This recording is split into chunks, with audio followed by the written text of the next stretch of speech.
gentlemen, good evening.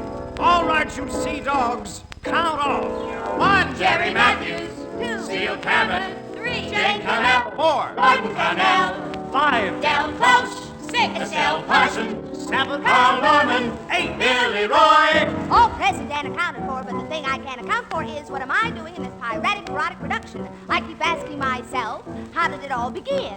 How did it all begin? How did it all begin? How did it all begin? Oh yes, it began with 4 below in a most happy cellar that begat the son of 4 below. Take 5 soon begat demi-dozen. That's how families grow, so watch your step. We just gave 7 up the go by. Know why? Because people are always saying it's the greatest thing since 7-Up, so if there is no 7-Up, we've protected ourselves. But tonight we're 8 with some bright New pieces of material and biting bits of satire to poke a sacred cow or deflate a balloon. You bet your bottom to bloom. And that is what we mean when we say that we've got pieces of 8, mate, waiting in the hold, loaded with a cargo of fool's gold. Mad enough to rattle your pay are the pieces of 8. Irreverent kids. Pieces of 8, mate, that is what we've got. Crazy bits and pieces of what we've got. Mustn't even try to relate to the pieces of 8. Irreverent iconoclastic kids. Yes, every single piece was pirated from some poor writer's trunk. cast and scene Assemble! by an unfrocked monk. Who always states, Mates, learn to plagiarize everything upon which you will lay your eyes. If you see a piece that is great, steal it! every piece increases our pieces of 8. Irreverent iconoclastic bubble bursting kids. Pieces of 8, mates, waiting in the hold, loaded with the cargo of fool's gold. Mad enough to add your pay are the pieces of 8. Irreverent. Shut up, dear. So we've a late date. I can do a bit. If it doesn't pay off, back to legit. I can shimmy like Sister Kate. Shimmy. Every piece increases our pieces of 8. Well, we all need help once more. Pieces of 8.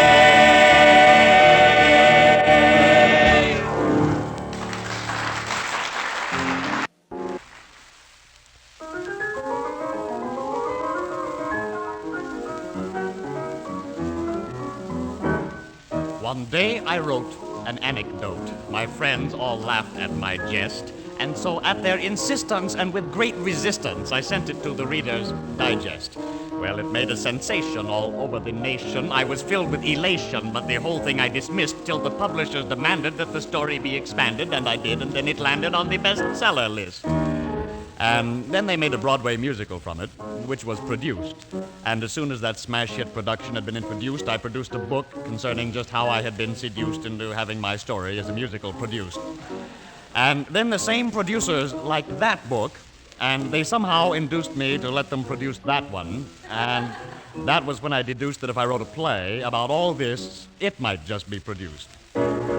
I wrote the play in 18 days and hit Broadway with Helen Hayes. Then a film director said, please do us a musical version for Jerry Lewis. And then I wrote a lot of TV script from all that data, and I also made the plot a little fuller. And then the story behind the filming of my story, which itself was shot in glorious Technicolor. And then I wrote my memoirs. Exposed Hollywood with a knife. Then they made them into a movie. Susan Hayward played my wife. And then Harold Arlen said this thing would make a musical smash. So I wrote him a libretto, and it made such a splash that the movies felt they had to do the story of my life. McCall's felt they had to do a story on my wife. Now the movies feel they've got to do the story of her life as my wife. Though the anecdote I wrote will seem a little bit footnotal in the total of my bibliography. Though it's grown a little thinner through the years, it's still a winner. I may tell it at the dinner when they give the Pulitzer Prize to me. Cha-cha-cha.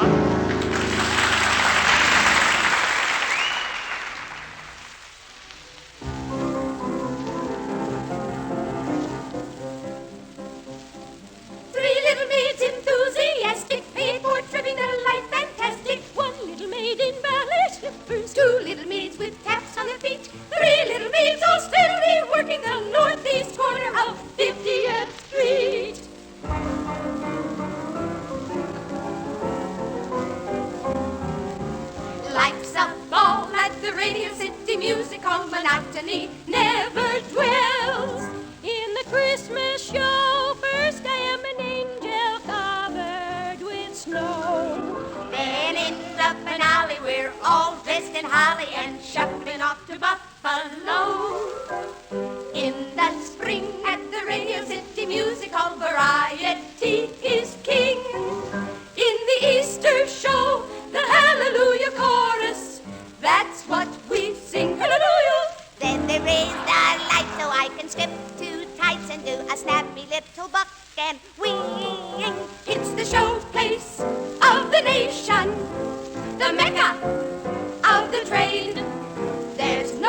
Then comes fall to the Radio City Music Hall and more good family fun. While the bell bolero thrills you to the bone, I'm dressed as a ghost.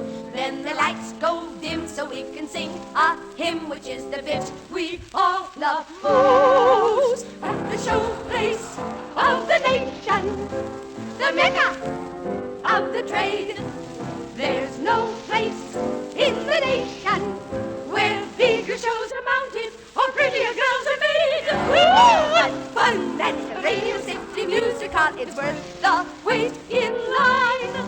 You will always find your favorite entertainment. There's something here for all at the Radio City Music. Right, left, Radio City Music. Right, hold, get, hop. Radio City Music Hall.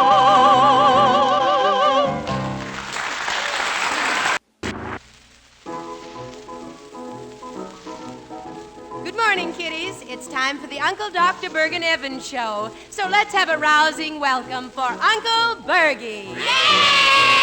Hi, Hugh Benson. Hi, Uncle Bergie. Well, we've got a wonderful show lined up for those of you who view our show at home. First, we're going to watch the Westchester Group players enact some scenes from the Decameron. And then we'll have a story from lovable old Uncle Vanya. And for those of you lucky enough to be here in person in the studio today, after the program, we're all going down to the Martin Beck Theater, where Sweet Bird of Youth is playing, and watch Paul Newman and Geraldine Page take their fix. And now let's meet our wonderful kiddie talent of the week, the wonderful boys and girls who were selected from the dozens who tried out from all over the metropolitan area. I am Portia Baker, and I would like to recite my poem called I Love Mommy. Well, that's wonderful. Wonderful, Portia. You go right ahead, dear. I heard my daddy saying I love Mommy.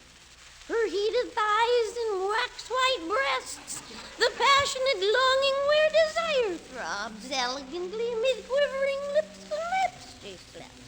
I love Mommy. Well, that's wonderful, Portia. Tell me, what does your daddy do, dear? Loves Mommy. Yeah.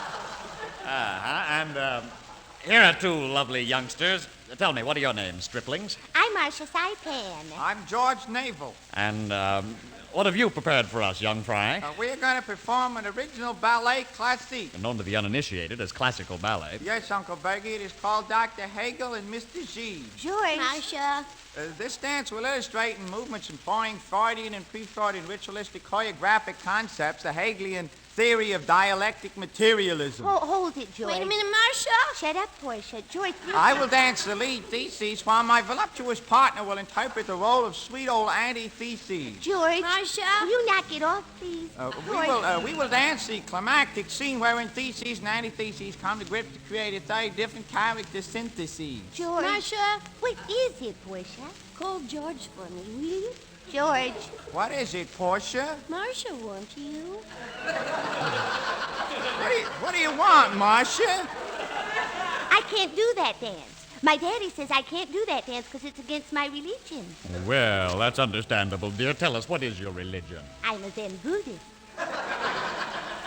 Yeah, perhaps we can find George a partner next week who's oriented along secular lines, and he can perform for us then. I'd like that. Ecclesiastical. Now, children. Well, it certainly has been a busy week. After I read you selected passages from the Scarlet Letter and told you how to get a scarlet letter of your very own to wear around your neck, well, we've just been swamped with orders. Yes, kids, you'll be the envy of your block if you wear one of these real scarlet letters just like Hester Prynne wore. Be the first in your gang to get this swell red A. To get your scarlet letter, simply send $3 and the back cover of Dr. Reich's wonderful book, Masochism in Modern Man, to Uncle Bergie, care of this station. Milltown, everyone. Well, I see the old Faulkner chronograph is not indicating the time, but we assume in our viscera that that's about all the time we have. Time for you kiddies to be going to beddy by, So let's all get together and sing today's lullaby. Ready, kiddies? 1, 2, 3, 4. Let's tiptoe up the stairs to bed and forget all life's machinations. When we're as old as Mom and Dad, our children may all be mutations. Well, before we close our final show of the season, let's find out what each and every one of us is going to do on his and or her vacation. Tell me, are you going to work or are you going to camp? I'm going to work. I'm going to camp. I'm going to work camp. Good night.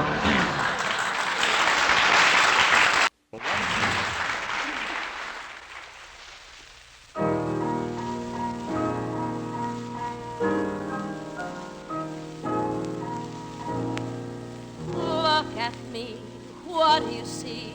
A reasonably mature girl, a knowing, self-assured girl. I've been around, my feet are on the ground.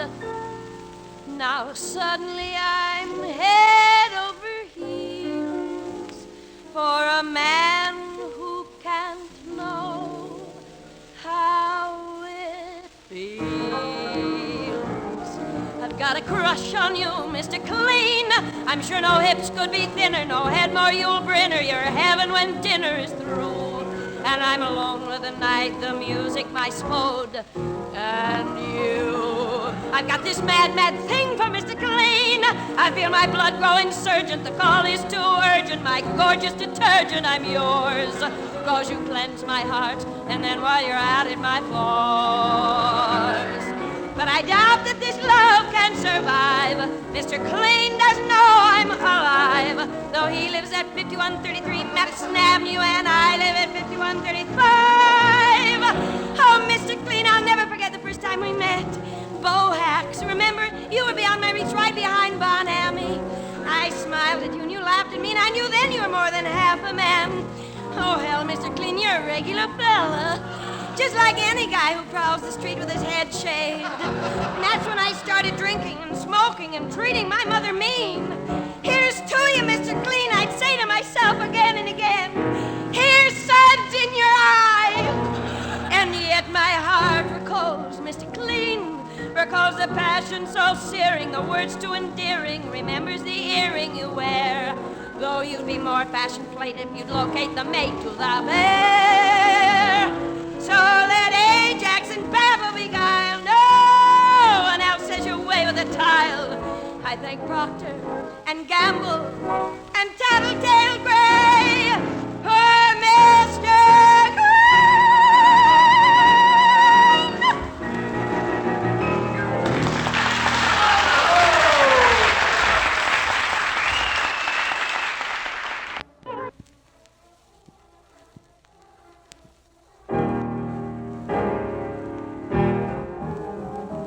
Good evening, ladies and gentlemen. Well, here we are at Madison Square Garden for a televised preview of the first 1960 political rallies. Now, due to a difficulty in television campaigning of turning politicians into performers, for this election we're reversing the procedure and turning performers into politicians. Now, it's obvious that showmanship is even more important than statesmanship in winning votes, and so this year, instead of selecting our candidates through the usual political channels, we're booking them through William Morris and MCA. Here then, running on the theater ticket, is the show business candidate for President of the United States. Thank you. We've got a wonderful show lined up for all you wonderful people this evening. Really, it's just wonderful. First, we've got the Associated Press Glee Club, followed by the Girl Scouts of America Bugle Corps, their tops and taps. And finally, our special guest from Moscow, the head of the NKVD secret police singing, "Did you ever see a Russian dressing?" Well, I did. But before we get to that, I've been asked to entertain you with a medley of some of my campaign promises, which are also available on that wonderful label, Congressional Records. I'm sure you'll all remember, "Alone, because I love you, because I love you, I'll float you alone." And then I wrote, water conservation, that is what the music said. As I danced the last dance with you, for though tomorrow meant goodbye, my eyes were dry, for we were dancing the water conservation waltz. And I'm sure you'll remember my social insecurity bill. I was the only one to sign it. But I loved it, 'cause it was I don't know. 'Cause it was just my bill.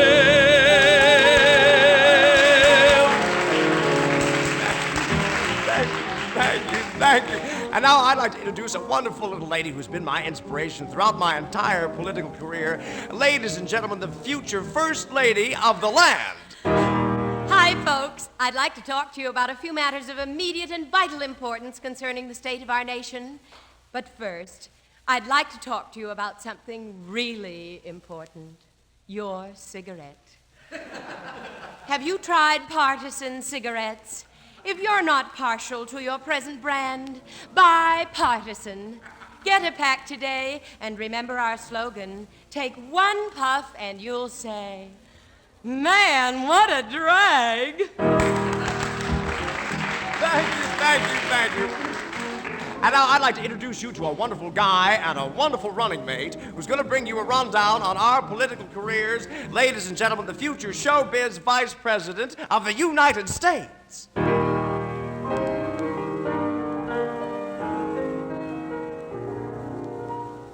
I was born in a ballot box at a primary election, and that's why Dad was sorry that women got to vote. But today that's all behind. Today the future's bright. But it didn't happen overnight. No, it didn't happen overnight. We started in the sticks, playing politics, to every local yokel and his spouse. At last we got a break and went to Congress. I wowed him in the Senate, and I brought down the House. In 1943, the Air Force featured me in the European theater of war. I had to drop some missiles to try and get them calmed, but that's the only time I ever bombed. Oh, we had a lot of hits we did from all the benefits we did. Our old age benefits are running still. We worked with some of the biggest acts of Congress. Remember Taft and Hartley? Well, we were on the bill, and how they did applaud when we were sent abroad to be upon a program of goodwill. They loved us in the Kremlin, each Iron Curtain call. In fact, they hardly let us go at all. We played the Buckingham Palace during our diplomatic careers, but now we hope to play the Capitol in Washington for the next 4 years. Thank you. And now I'd like to have you meet the rest of our wonderful family, our 2 adorable kiddies who are going to sing for you. Mother, shall we set the stage? Taxes, taxes, taxes. We'd like to grind a few axes about taxes. Go! Money, money, money, money. Billions are involved, so this is not to be a cute song. This is gonna be a loot song. And now my 2 darling daughters will tell you what I'm going to do to give the axe to the federal tax. And here they are. Come on, kids. There's a tax on the ribbon in your hair. Take it off. Sing out, Louise. Take it off. There's a tax on the opera gloves you wear. Oh, take it off. Take it off, take it off, take it off. Oh, Daddy dear, please win for us. On this we've set our minds. 'Cause if Daddy, you don't win for us, It's back to the same old grind. That's right, honey. Show him you're a lady. I'll try. Oh, the tax on your income is a kick. In the head. It's some tax just stuck like with thumbtacks. But if he's elected, Daddy said wine, women, and song would be exemptions. So that when you file your income tax, Every naughty thing you do. and report to Internal Revenue, take it off, take it off, take it off. And remember, ladies and gentlemen, these boys are not just political geniuses, they're real showstoppers. Why, you put them in the White House, and the whole country will be laughing. Yes, folks, take advantage of the special introductory offer and elect both the President and the vice president in a package deal. And remember on election day To get out and vote, get out and vote, get out and vote, get out and vote, get out and vote for the president and that other wonderful guy with the finest candidates and money can buy.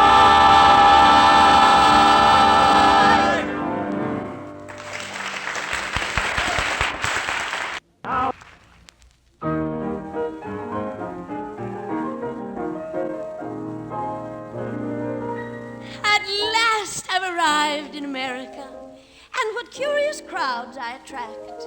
At last I've arrived in America, with all of my pages intact. It's Lady Chatterley, now fancy that-ly. Oh, the customs chaps have opened wide the gates. Now in Boston they're embarrassed. I was read in bed in Paris long before that Mrs. Harris. It's a fait accompli. Can this be me here in the States? At last I've arrived in America, and it seems to me terribly queer. You do just as you please in America, but no birds or bees over here. Surely by now the children must know they're not always outdoors with their balls and bats. Even so, the handwriting is on the walls. Yes, that I can give you my word for. The writing is on the walls, even in England. Now Lady Chatterley is not old Hatterley, though for years they've given me quite a shabby deal. I was noted for imprudence. I was dog-eared by your students. 'Neath the covers where my lover used to steal, in a jacket labeled Norman Vincent Peale. At last I've arrived in America. And really, my dears, if you knew, when a girl is no better than she should be, it's far better they don't let her through. I've been smuggled by tourists and juggled by jurists till my nerves are quite shot, I'm afraid. I've been censored, expunged, been abridged till great guns, I do think I deserve to be laid. Next to Caldwell's Lolitas, why, I could write a treatise on naughty bestsellers that paid. It's Lady Chatterley, and Lady Chatterley has been up that garden path and knows the score. Let them flail me, let them jail me. There is a rumor one can't mail me.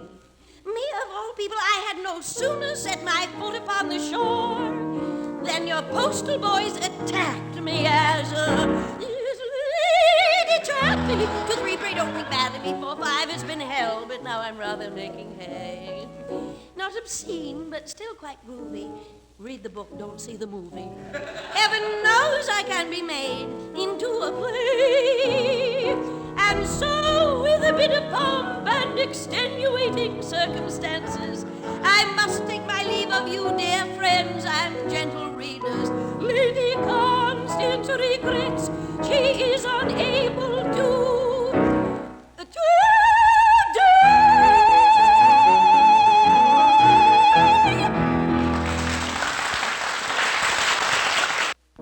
The worried individual who feared that television would inevitably eliminate conversation found last year his fears were unfounded. For television did not destroy conversation, rather it made it a spectator sport. An amazing number of these public jabberings appeared during the last season, and we fear the new year will see the birth of even more. So for those of you who, for the coming year, would like to reserve your valuable television time for viewing the late Wallace Beery and the late Marie Dressler on The Late Show, we have prepared a concentrated conversation program, one viewing of which provides the minimum annual requirement. Here, then, is Ovid Somekind and his guests in Open Mouth. Good evening. This is Ovid Somekind. Welcome to Open Mouth. Tonight we're going to depart from our usual departure and treat a subject of a lighter nature. That is, whether man in an environment can also have surroundings. With us this evening are Mr. Bernard Bastille, famous analytical economist and jaywalker, Gerald Breen, noted sexologist, and Fern Beatty, noted leg. Panelist. Let's have Miss Beatty get the ball rolling. Yeah, let's. Miss Beatty?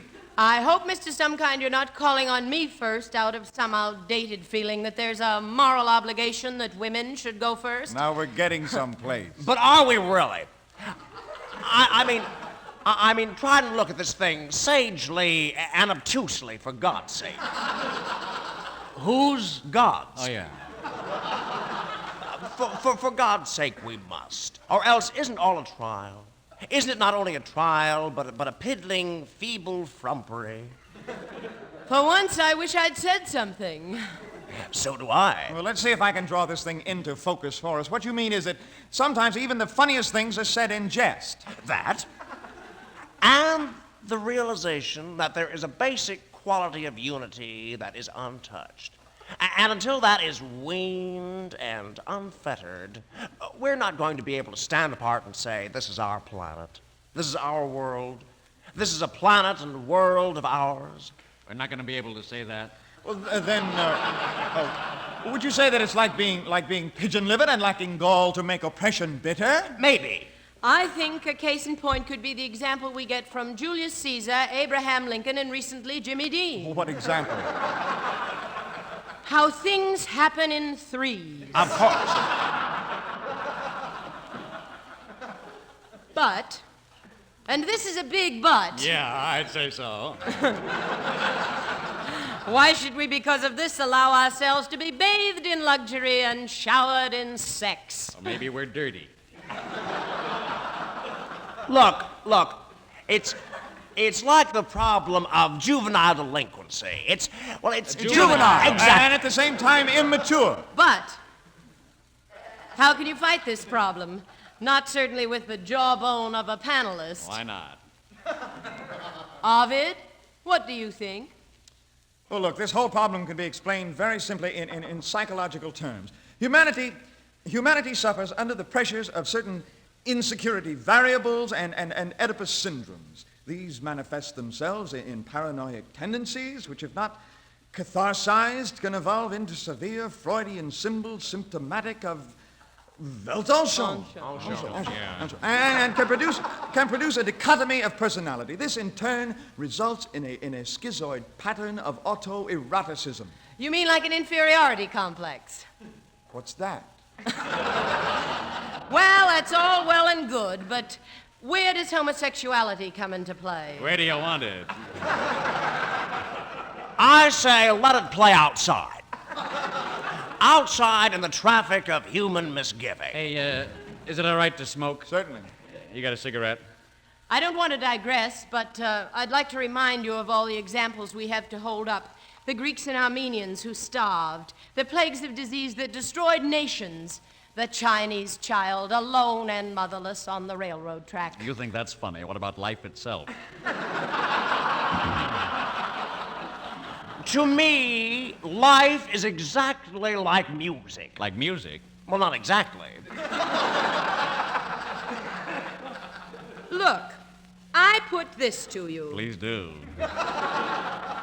This country has a right to know the nature of the beast that threatens it. We've already been introduced. Well, it looks to me like we've just about run out of time, but before we close, I'd like each of you to give us a capsule comment on your ideas on the subject. Fern? Well, I think my feelings on the subject can best be expressed in the words of that great contemporary, Ralph Contemporary, who said, "Do your duty, little poet, father will not see you. The little rug will never know it, so onomatopoeia." Fine, Bernard. I'll just repeat what I said before. Gerald. I pass. As we leave our panel and our discussion, let's sum up what we've learned here today. I think we've learned basically two things. One, life in its many faceted machinations is still possessed by the living. And two, nobody likes a smart ass.